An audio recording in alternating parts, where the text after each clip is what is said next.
Ya, dilanjutkan kelompok 9.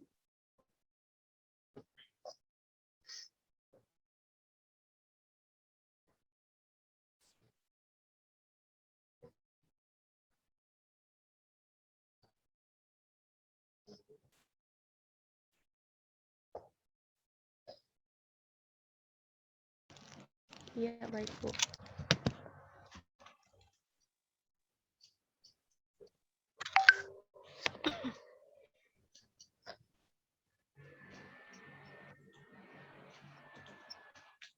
Oke, Assalamualaikum warahmatullahi wabarakatuh. Waalaikumsalam warahmatullahi wabarakatuh. Oke, gimana kabar kalian? Sehat semua? Alhamdulillah Sehat, Ibu. sehat, Ibu. Gimana? Ibu juga sehat. Alhamdulillah kita masih diberi kesehatan oleh Allah Subhanahu wa taala ya. Sebelum kita memulai pelajaran pada pagi hari ini, alangkah baiknya kita berdoa terlebih dahulu ya. Silakan Ibu Megita yang akan memimpin doa pada pagi hari ini. Ya, baik Ibu Nurma. Anak-anak, sebelum kita memulai pelajaran pada hari ini, alangkah baiknya kita berdoa terlebih dahulu ya. Berdoa menurut kepercayaan masing-masing, berdoa dimulai.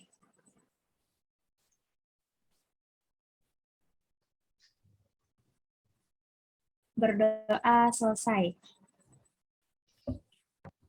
Baik, terima kasih pada Ibu Mei yang telah memimpin doa.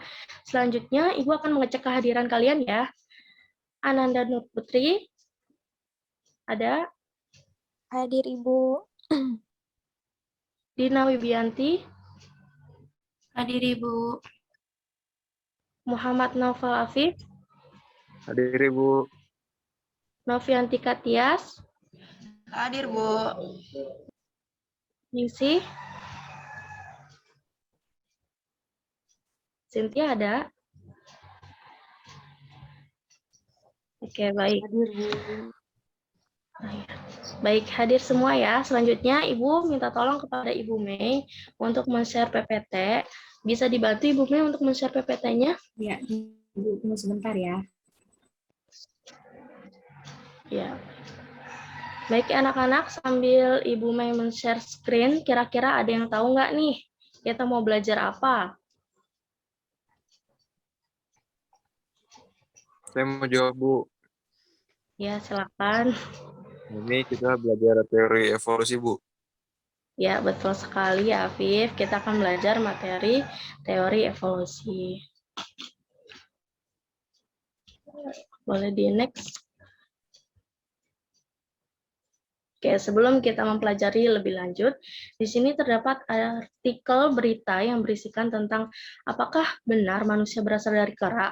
Bagaimana tanggapan kalian dalam menanggapi berita tersebut? Silakan. Ada yang ingin menanggapi? Saya, Bu, mau berpendapat. Boleh, silakan, Afif. Menurut saya tidak, Bu, karena manusia dan kera itu hanya memiliki kesamaan umum yang berasal dari familinya aja, Bu. Ya, betul sekali ya, Afif. Terima kasih atas jawabannya. Jadi, saya ingin menambahkan sedikit jawabannya, yaitu dapat dikutip juga oleh situs ensiklopedia. Jelaskan bahwa manusia itu tidak berasal dan tidak berevolusi dari kera ya. Charles Darwin sendiri mengatakan manusia atau Homo sapiens itu memiliki asal-usul yang sama dengan kera atau dikenal dengan istilah hominid. Nah, apa sih hominid itu? Hominid itu adalah famili biologi di mana manusia termasuk anggotanya.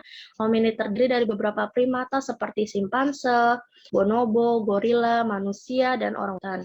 Jadi secara sederhana, manusia hanya mirip dengan kera, namun bukan berarti berasal dari kera. Dalam perjalanannya, manusia itu berevolusi bersama orangutan, simpanse, bonobo, dan gorila. Seiring berjalannya waktu, mulai terbentuk garis keturunannya masing-masing. Jadi, dari artikel di atas, manusia bukan berasal dari kera ya. Selanjutnya, Ibu akan membacakan tujuan pembelajaran pada hari ini, yaitu satu, melalui tayangan video, peserta didik dapat menganalisis tentang teori evolusi dan seleksi alam dengan pandangan baru mengenai pembentukan spesies baru di bumi berdasarkan studi literatur. Yang kedua, melalui tayangan PowerPoint, peserta didik mampu memahami diri tentang berbagai pandangan mengenai evolusi makhluk hidup. Yang ketiga, melalui pengalaman sehari-hari, peserta didik mampu membuat poster tentang permasalahan masa kini. Yang keempat, itu melalui tayangan PowerPoint, peserta didik dapat menemukan contoh sikap yang menghargai perbedaan teman dengan benar. Kemudian, manfaat yang dapat kita ambil dari belajar materi evolusi ini yaitu pertama, kita dapat mengetahui asal-usul manusia secara ilmiah disertai beberapa teori yang dikemukakan oleh para ahli, seperti teori evolusi Darwin dan sebagainya. Kedua, kita dapat mengetahui fenomena evolusi yang masih ada hingga saat ini. Yang ketiga, dengan belajarnya materi evolusi sangat bermanfaat untuk berbagai aspek bidang kehidupan, seperti pada bidang kesehatan, yaitu untuk memahami pola penyebaran penyakit atau resistensi mikroba terhadap antibiotik dan penyakit-penyakit genetis atau pengembangan vaksin. Pada bidang lingkungan, untuk memahami dampak perubahan lingkungan bagi makhluk hidup. Oke, selanjutnya Ibu akan menayangkan video berupa bentuk nyata teori evolusi yang ada pada saat ini. Silakan kalian simak baik-baik dan Ibu minta kalian memperhatikan isi dari video tersebut dan nanti akan Ibu tunjuk perwakilan untuk menjelaskan apa isi video tersebut. Silakan Ibu Mei, tolong tayangkan videonya ya. Baik, sudah terlihat belum ya Ibu? Sudah kok.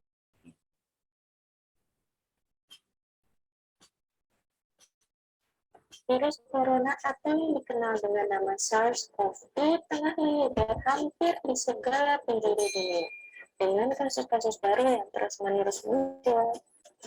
Kembali ke asal-usul COVID-19, benarkah virus corona termasuk virus yang telah berevolusi? Yuk kita simak bersama. Berdasarkan studi terbaru SARS-CoV-2 akhirnya memberikan titik terang. Christian Andersen, seorang peneliti, berhasil mempublikasikan hasil riset yang berjudul The Proximal Origin of SARS-CoV-2. Ia bersama tim membandingkan genom virus corona dengan SARS dan MERS yang diketahui menginfeksi manusia seperti HKU1, NL63, OC43, dan 229E. Studi ini fokus mengamati protein dan spike yang menonjol di permukaan virus, di mana spike ini digunakan untuk mengsintesis sel inang. Hal inilah yang membuktikan bahwa virus corona termasuk ke dalam virus yang berevolusi.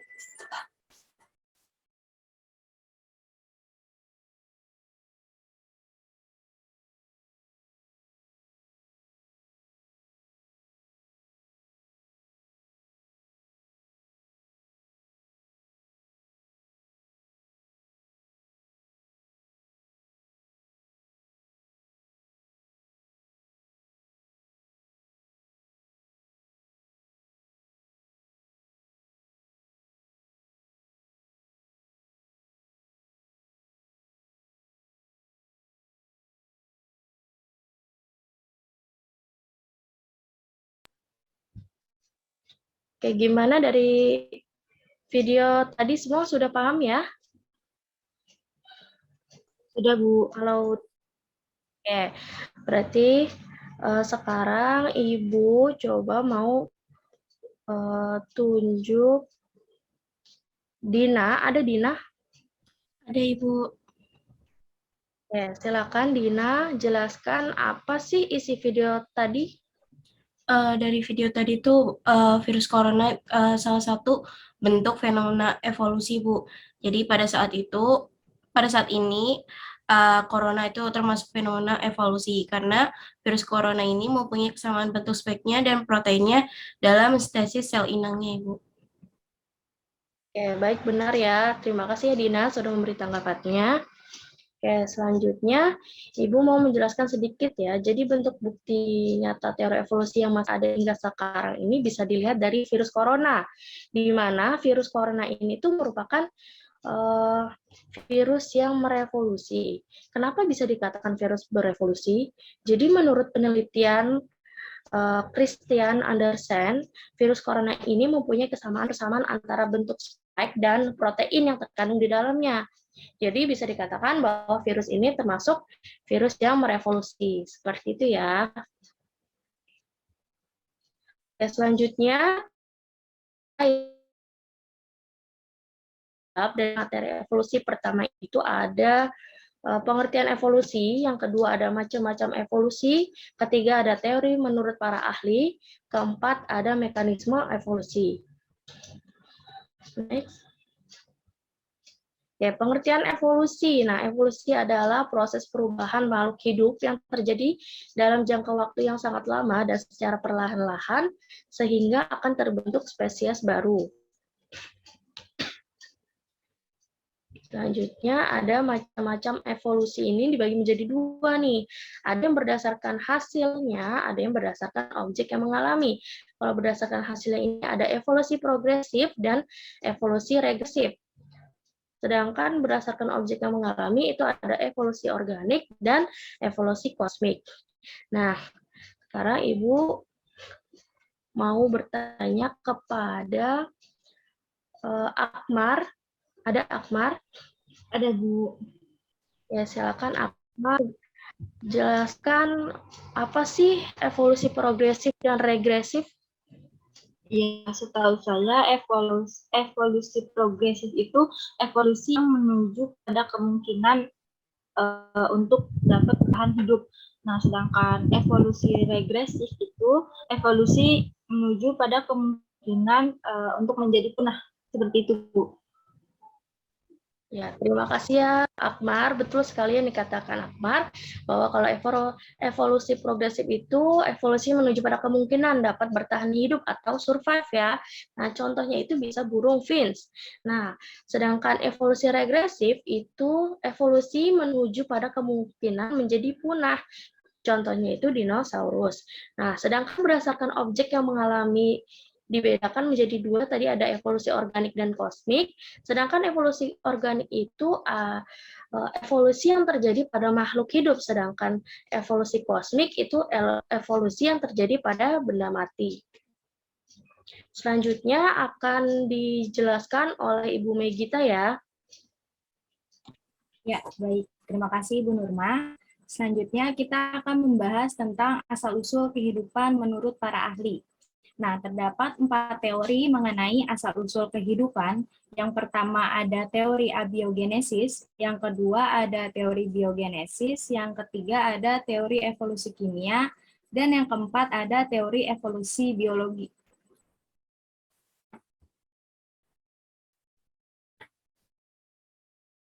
Yang pertama pada teori abiogenesis. Teori abiogenesis adalah teori yang menyatakan bahwa makhluk hidup terjadi begitu saja secara spontan atau makhluk hidup berasal dari benda yang tidak hidup. Nah, teori ini dikemukakan oleh Aristoteles. Yang kedua ada teori biogenesis. Teori biogenesis adalah teori yang menyatakan bahwa makhluk hidup berasal dari makhluk hidup sebelumnya. Nah, teori biogenesis ini didukung oleh 3 ilmuwan, di mana mereka membuktikan teori ini dengan melakukan percobaan. Ketiga ilmuwan itu ialah yang pertama ada Francisco Redi, yang kedua ada Lazaro Spallanzani, dan yang ketiga ada Louis Pasteur. Sebelum Ibu bahas lebih lanjut, Ibu ingin bertanya dulu nih kepada Mutia. Mutia ada? Ada, Ibu. Ya, baik Mutia, coba jelaskan bagaimana skema percobaan yang dilakukan oleh ketiga ilmuwan tadi yang telah Ibu sebutkan. Baik, Bu. Yang pertama ada percobaan Francisco Redi, yaitu menggunakan daging segar yang diletakkan di dalam 3 tabung. Kemudian perlakuan tabung pertama ditutup rapat. Nah, pada perlakuan tabung kedua ditutup kain kasa dan tabung ketiga tidak ditutup, lalu dibiarkan terbuka. Setelah beberapa hari, Francisco Redi mendapatkan hasil eksperimen. Ternyata botol tabung pertama tidak ada mikroba dan tabung kedua terdapat banyak mikroba, serta tabung ketiga terdapat sedikit mikroba. Kemudian Pada percobaan yang kedua, yaitu percobaan Lazarus Spallanzani, menggunakan pengujian dengan memanaskan air kaldu di 2 tempat yang berbeda wadah. Yang pertama itu diberikan penutup, dan wadah yang kedua itu dibiarkan terbuka. Lalu dipanaskan sampai mendidih, kemudian didiamkan setelah beberapa hari. Kemudian hasilnya, wadah yang terbuka itu menjadi keruh dan aromanya busuk, sedangkan wadah yang tertutup itu airnya jernih. Nah, yang ketiga itu ada percobaan pada Louis Pasteur menggunakan percobaan memanaskan air kaldu dengan wadah labu berleher panjang. Setelah dipanaskan, ternyata air kaldu yang ditempatkan di labu berleher panjang tetap jernih, sementara pada wadah yang dimiringkan itu mengandung mikroorganisme. Yang saya dapat pahami seperti itu, Bu. Ya, baik. Terima kasih ya, Mutia. Benar sekali yang dikatakan oleh Mutia. Jadi, pada percobaan Francisco Redi, dia menggunakan 3 tabung yang diisi oleh daging ya. Pada tabung pertama itu ditutup rapat sehingga tidak terjadi pembusukan atau tidak terdapat larva. Nah, pada tabung kedua itu tidak ditutup sama sekali sehingga lalat dapat masuk dan bertelur di dalam daging tersebut. Sedangkan pada tabung ketiga, tabungnya itu ditutup dengan menggunakan kain kasa. Hal ini dilakukan agar udara bisa masuk ke dalam sehingga terjadinya pembusukan pada daging. Nah, dari hasil eksperimen yang dilakukan oleh Francisco Redi ini membuktikan bahwa larva yang muncul itu bukan berasal dari daging, melainkan dari telur lalat. Nah, dengan adanya percobaan ini, lama-kelamaan teori biogenesis itu akan mengalami keruntuhan dan digantikan dengan teori biogenesis yang berbunyi bahwa makhluk hidup itu tidak begitu saja terbentuk dari benda mati, melainkan dari makhluk hidup juga. Sedangkan Lazarus Spallanzani menggunakan pengujian memanaskan air kaldu pada 2 tempat wadah yang berbeda. Pada wadah pertama diberi penutup dan pada wadah kedua itu dibiarkan terbuka. Jadi air kaldu ini dipanaskan terlebih dahulu, kemudian didiamkan setelah beberapa hari dan diperoleh hasil bahwa wadah yang terbuka itu air kaldunya menjadi keruh dan aromanya itu berbau busuk. Sedangkan pada wadah yang tertutup, air kaldunya itu tetap jernih dan tidak ada bau busuk. Hal ini bisa terjadi karena adanya aktivitas mikroorganisme yang berasal dari udara bebas. Maka percobaan Lazarus Spallanzani ini juga membuktikan bahwa organisme itu tidak lahir dari benda mati atau dari air kaldu tadi ya, melainkan dari makhluk hidup lainnya. Nah, kemudian pada percobaan Louis Pasteur,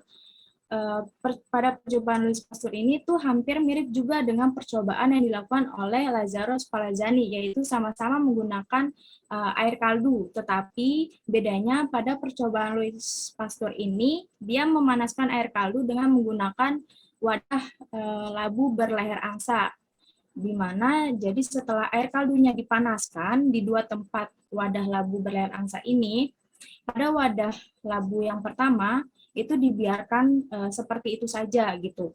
Sedangkan pada wadah kedua itu labunya sedikit dimiringkan lalu dibiarkan selama beberapa hari. Setelah dibiarkan selama beberapa hari, diperoleh hasil bahwa pada labu yang posisinya tetap berdiri itu air kaldunya tetap jernih. Tetapi pada ujung leher angsanya itu banyak debu dan kotoran. Sedangkan pada labu yang dimiringkan, air kaldunya itu sangat keruh dan mengandung mikroorganisme. Jadi Louis Pasteur juga membuktikan bahwa mikroorganisme yang muncul dari air kaldu bukan berasal dari air kaldu itu sendiri, melainkan dari mikroorganisme yang ada di udara luar. Nah, selanjutnya yang ketiga ada teori evolusi kimia. Teori evolusi kimia ini menerangkan bahwa bahan-bahan organik itu berasal dari bahan-bahan anorganik yang mengalami perubahan secara perlahan-lahan.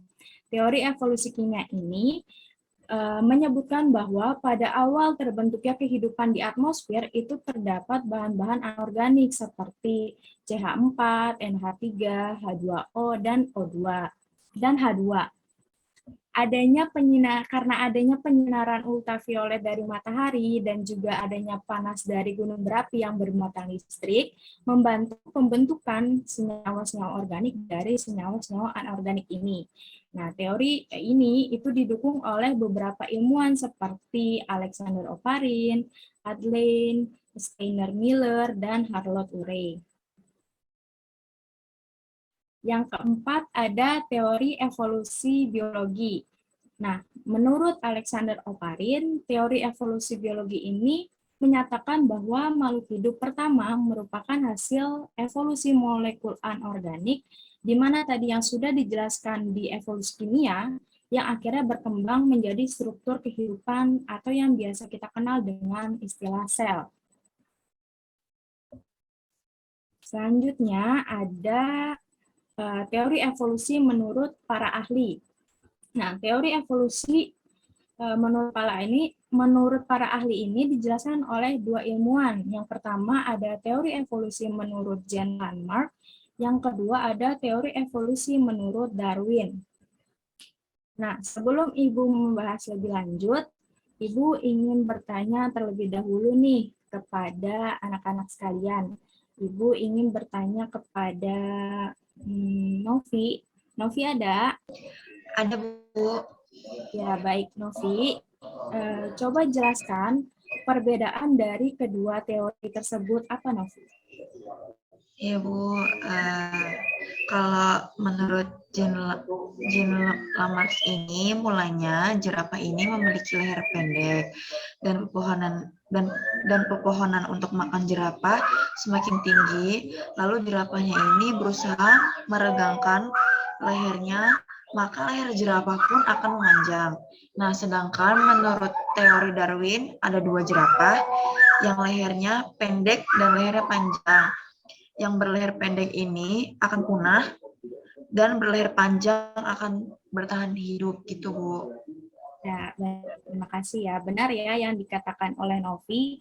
Jadi menurut teori Jean Landmark ini, pada mulanya jerapah itu memiliki leher pendek karena terjadinya perubahan lingkungan di mana pepohonan dan dedaunan itu semakin tinggi, maka jerapah untuk mencapai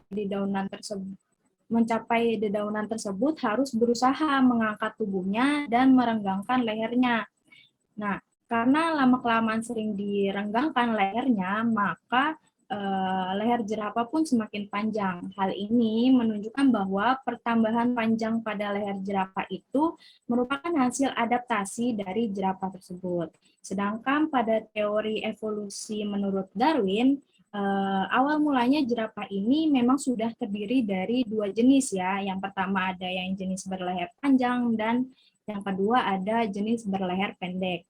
Nah, karena terjadinya perubahan lingkungan di mana pepohonan semakin tinggi, maka jerapah yang berleher pendek ini tidak dapat memperoleh makanan sehingga akhirnya akan mati. Sedangkan pada jerapah yang berleher panjang akan bertahan hidup karena dapat mencapai dedaunan yang tinggi.